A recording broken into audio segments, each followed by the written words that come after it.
Tá. Bom, gente, vamos aproveitar então, trazer para vocês. Antes a gente tinha trazido a opinião do PC Oliveira sobre aquele lance do pé ou do joelho, né, do Alan Franco, que toca no Arrascaeta, mas agora nós temos PC Oliveira ao vivo aqui no Troca de Passes. Ele tava já no Aeroflá, quase viajando, cara. Ele foi muito rápido. Bem-vindo, PC, boa noite para ti, tudo bem? Boa noite, Kelly. Boa noite para você também. Boa noite, Mansur, Alex. Uma boa noite para todo mundo que está ligado no Troca de Passes. Vamos falar um pouquinho desse lance, meu amigo. A gente começa aqui, né, deixando esse clima mais leve, dizendo que tu chegou super rápido por aqui, mas é isso, a gente às vezes te manda uma mensagem para te perguntar e depois a gente já conta com a tua presença por aqui. Muito obrigada sempre por estar conosco. Conta pra gente, você achou que foi pênalti naquele lance? O lance, numa rodada que foi marcada, como eu disse aqui, por várias intervenções do VAR, eu entendo, a gente vai mostrar aqui o lance novamente, que esse seria um lance, sim, de participação do VAR,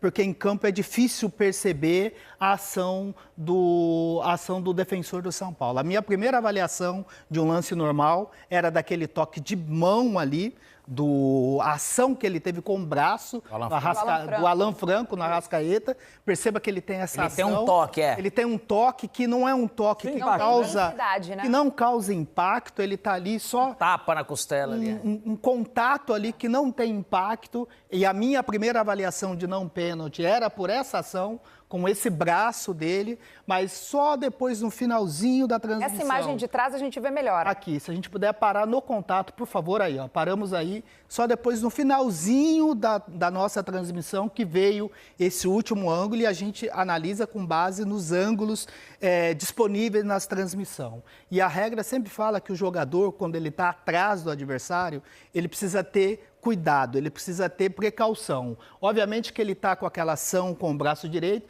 mas tem esse toque embaixo que, de acordo com a regra, esse é um contato que é chamada imprudência. A regra não fala de intenção. A regra fala da maneira como o jogador vai para uma disputa. E a imprudência significa a falta de atenção, de precaução ao disputar uma jogada. E, para mim, esse toque na perna esquerda do Arrascaeta, eu peço para a gente voltar novamente naquele último ângulo, que para mim é o definidor, e parar no contato, por favor. Aí, ó.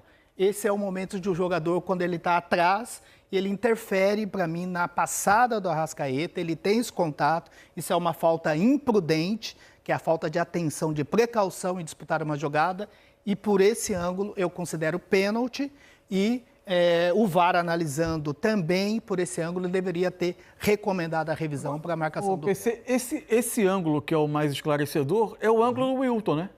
É o ângulo que ele tem em campo, mas normalmente numa disputa de jogada é difícil o árbitro perceber todos os movimentos do campo de jogo, né? Ele muitas vezes está vendo a finalização. Eu acho que o fato do Arrascaeta na sequência ter chutado a bola pode ter levado uma interpretação de um lance normal, numa jogada que no primeiro momento eu estava entendendo como normal também, e que bom que a gente pode mudar de opinião quando a gente tem um ângulo que, para mim, é esclarecedor, esse ângulo de trás, porque tem o calço, tem impacto ali na ação do Arrascaeta, o jogador em velocidade. Quando ele é tocado por trás, ele é desequilibrado, isso interfere na finalização e, com base na avaliação de todos os ângulos, para mim, com esse último ângulo, que para mim é crucial, o VAR deveria ter recomendado Vendo e revendo, você pode ver que o movimento do Arrascaeta, ele é natural, não é aquele de deixar a perna, né? Então, o natural, ele tem o choque que atrapalha ele chutar. É isso. Muitas vezes a gente fala assim que o jogador, o atacante, muitas vezes ele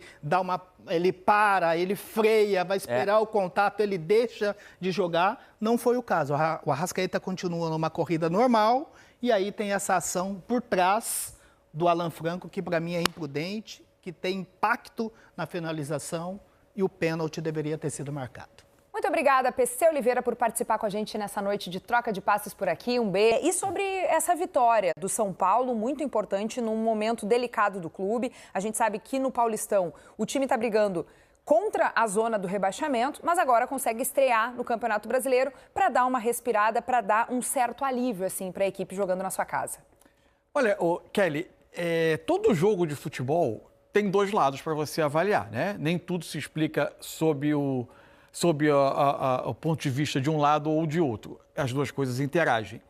o jogo do São Paulo foi um jogo de uma obstinação, de uma entrega, tentando, através desse espírito, diminuir uma diferença técnica que obviamente existe, que foi muito notável, assim. Parecia um time entendendo que ele, diante de toda a cobrança, diante de toda a pressão, diante de toda a estabilidade do clube, que os jogadores dentro de campo precisavam, eles dar uma resposta contra todo o ambiente ruim que cerca esses jogadores que vão ao campo, que são a face mais visível de um clube absolutamente conturbado nesse momento. E esse espírito ficou muito claro ao longo de todo o jogo. Mesmo quando o São Paulo, durante quase 60 minutos, pouco conseguiu jogar, de fato. É um time que tentava desarmar, destruir, com uma marcação de encaixe individual o Flamengo. Evitou que o Flamengo tivesse, apesar de um enorme controle, uma quantidade grande de chances de gol. O Flamengo teve a melhor do jogo com o Carrascal no primeiro tempo. Volta para o segundo tempo, o Flamengo faz o gol e a sensação é de que o São Paulo tinha pouca arma para criar algo diante de um Flamengo que a partir dali tinha vantagem e o São Paulo ao longo de todo o jogo tinha produzido pouco com bola. E a partir daí tem uma outra discussão. O São Paulo consegue acreditar mais na sua capacidade, o São Paulo consegue ficar mais com a bola e tentar, e aí consegue os seus 2 gols e lances que o Flamengo defendeu mal a área e cometeu erros na defesa da área. Por outro lado, tem o lado do Flamengo na história. E para mim ficou claro, a partir de dado momento do jogo, que era um time que não estava pronto para competir ainda. Os 10 dias entre uma reapresentação de um e de outro, no dia 28 de janeiro, fazem diferença. Tanto é que o marco da queda do Flamengo no jogo, para mim, está muito ligado à entrada de Arrascaeta e Jorginho. Arrascaeta e Jorginho são jogadores ruins? Obviamente não. 2 dos melhores jogadores do elenco do Flamengo. Mas faziam os seus primeiros minutos da temporada no momento que entraram. E a partir dali o Flamengo teve uma queda importante no jogo. Acho que se junta ao mérito do São Paulo pela forma como lutou, pela obstinação, pela capacidade de virar um jogo contra um time fortíssimo. E o Flamengo, que teve 60 minutos de domínio, pesou muito a questão de não conseguir competir na parte final do jogo. E acho que aí tem uma explicação muito ligada aos 10 dias que separam a reapresentação de uma equipe no dia 2 de janeiro e outra no dia 12.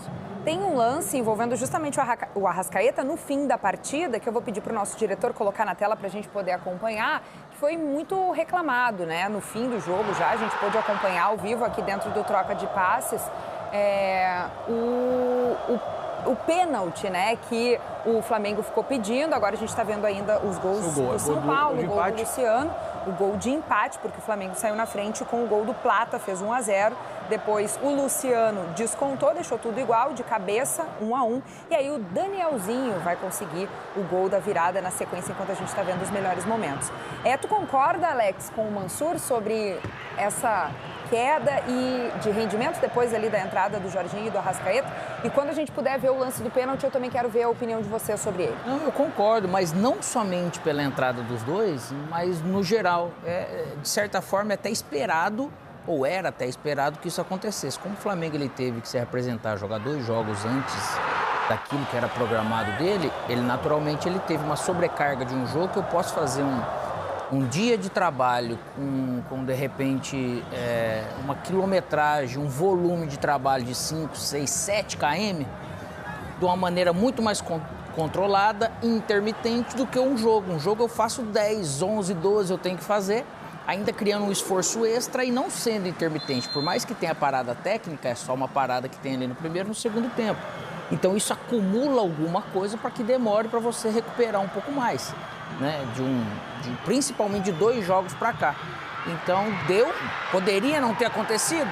Poderia não ter acontecido, mas a queda acho que não só pelos dois, mas também ficou claro que esses dois eles erraram mais passe do que seria o normal, ocupação de espaço não é a mesma coisa, mas o Flamengo como um todo, ele realmente acho que sofreu um pouco mais com essa parte física e essa volúpia, esse ímpeto do São Paulo fez com que realmente ele conseguisse estar buscando esse resultado, mesmo jogando sob essa pressão e contra o time que te põe sob pressão, mesmo errando mais do que o normal que o Flamengo errou hoje. A gente está vendo o lance que eu comentava da reclamação do Flamengo de pênalti, foi justamente em cima do Arrascaeta, esse lance.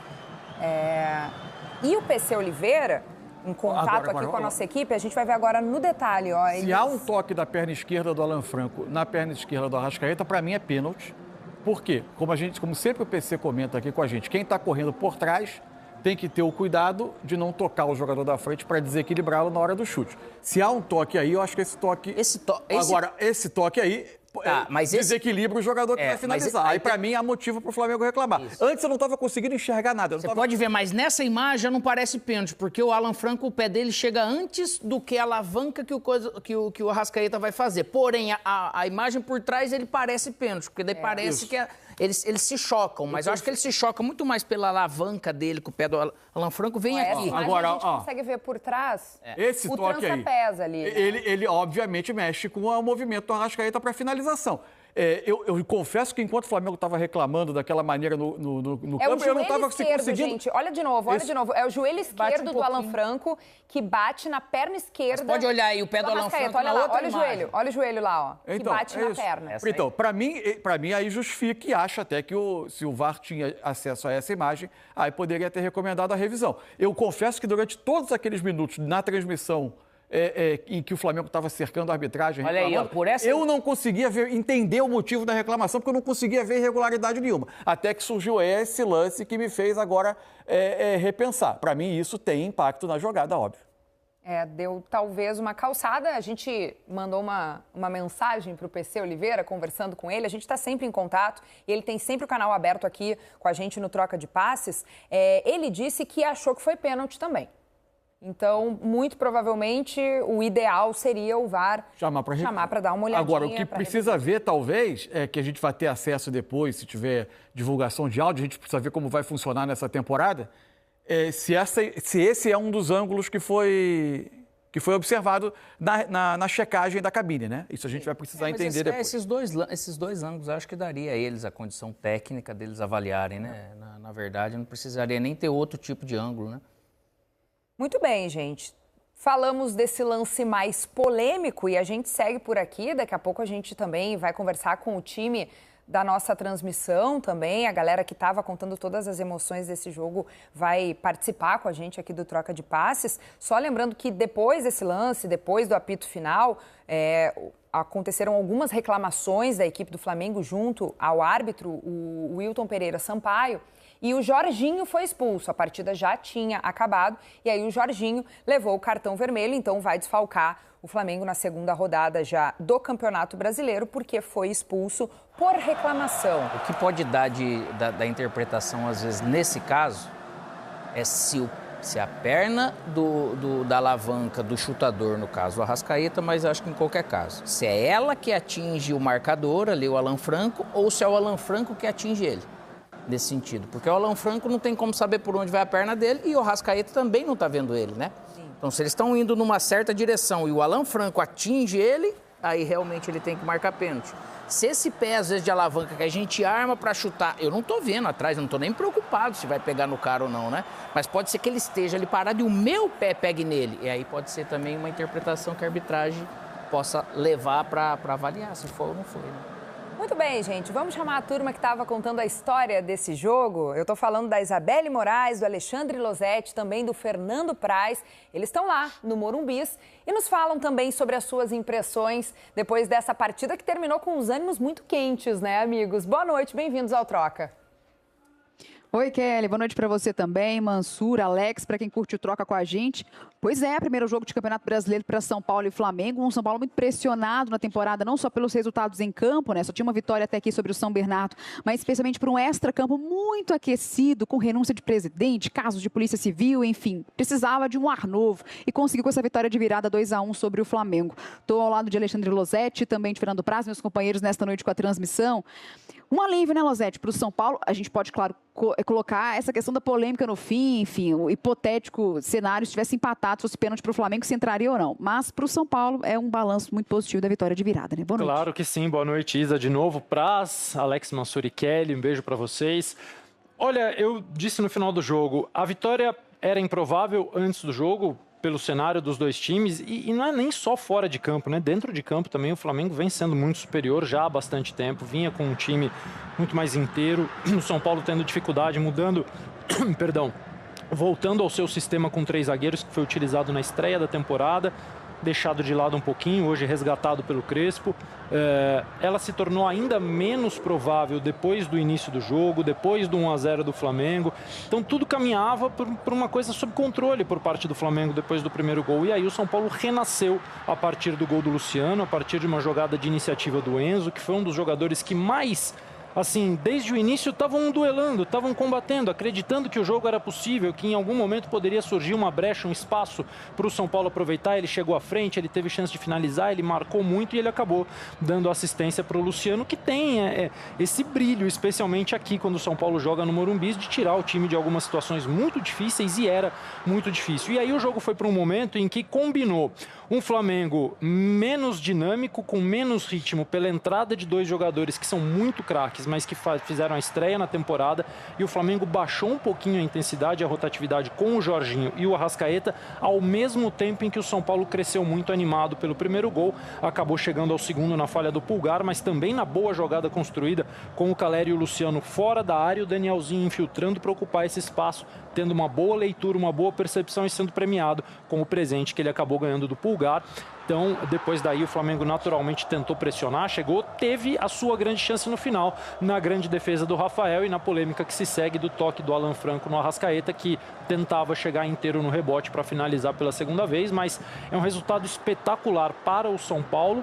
E da mesma forma, Isa e amigos, que a gente fala nos pontos corridos, os mesmos 3 pontos da primeira rodada, os 3 pontos da primeira rodada são os mesmos lá da 20ª, da 30ª, perder pontos também. E a gente começa o campeonato com os 2 grandes favoritos perdendo pontos em jogos difíceis fora de casa, o Palmeiras até mais, porque pegou o Atlético Mineiro mais inteiro, empatou, e o Flamengo perdendo aqui para o São Paulo, nesse campeonato novo, começando em janeiro e já começando com alguns resultados que prometem reverberar aí ao longo da temporada. Certamente. Fernando Praz também com a gente. Praz, que resultado para o São Paulo, hein? Boa noite.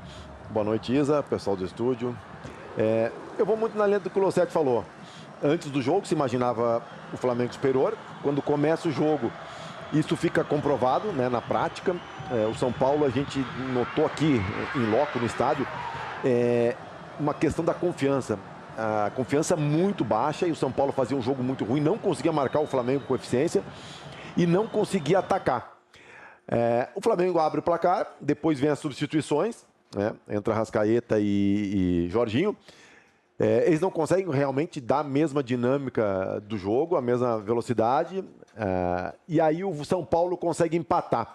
E eu acho que o gol do Luciano é o ponto de virada. A partir desse gol, o estádio faz mais barulho, né? O estádio acorda, e o São Paulo parece que começa a acreditar em alguma coisa dentro da partida. Adianta a marcação, consegue ter a bola já mais no campo do Flamengo do que teve o jogo todo. E aí, num erro do Pulgar, né, o São Paulo consegue virar. E aí o Flamengo perdeu o que teve praticamente o jogo todo, que é tranquilidade para trabalhar a posse, rodar o jogo, achar os lados do campo, jogar de fora para dentro. Daí começou a tentar acelerar mais através dos zagueiros, dos volantes, bola por dentro. E aí não conseguiu fazer o jogo rodar mais. E o que faltou para o Flamengo, principalmente, foi ser agressivo, foi ser contundente. O Flamengo tinha muito a bola, mas não machucava o São Paulo tanto.